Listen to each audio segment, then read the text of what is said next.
কোন সাহেব হওয়ার জন্য আমি এখানে দাঁড়াইনি। আমি কান্নাকাটি করেছিলাম যে আমাকে এখান থেকে মুক্তি দেওয়া হোক, কিন্তু সংগঠন জনগণ আমার পরে এই আমানত চাপিয়ে দিয়েছে। বন্ধুগণ, এমপি মাওলানা ইয়াসাত আলী সাহেব আশাশুনি, কাজী শামসুর রহমান সাহেব তিনবার এমপি হয়েছিলেন, প্রিন্সিপাল আব্দুল খালেক সাহেব সাতক্ষীরাতে উপজেলা চেয়ারম্যান ছিলেন, ইউনিয়ন চেয়ারম্যান ছিলেন, এমপি ছিলেন। আপনারা কোনোদিন কি শুনেছেন তারা রাষ্ট্রের একটি টাকা দুর্নীতি করেছেন? এমপি ইয়াসাত সাহেব বাড়িতে বাঁশের চটা তৈরি করছেন ঘর ছাওয়ার জন্য, তখন তিনি এমপি। ঢাকা থেকে মেহমান এসেছেন এমপি সাহেবের সাথে এলাকার বাঁধ নির্মাণ নিয়ে গুরুত্বপূর্ণ বিষয় নিয়ে কথা বলার জন্য।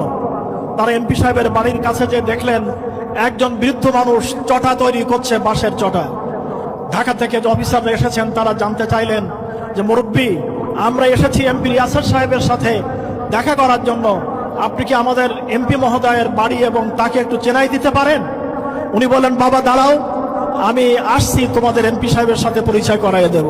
তিনি বাড়ি চলে গেলেন, বাড়িতে একটা পাঞ্জাবি পরলেন এবং মাথায় টুপি পরে এসে সালাম দিয়ে বললেন যে বাবা, আমি এমপি ইয়াসাত আলী, আমি এমপি ইয়াসাত আলী।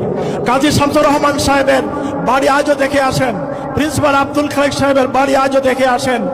এই শহীদ হাসান চেয়ারম্যান আমরা মিলে জোর করে তার একটা মাথা গুজার মতন একটা ঘর বানিয়ে দিয়েছিলাম, যে ঘরটাও বুলডোজার দিয়ে ভেঙে চুরমার করা হয়েছিল।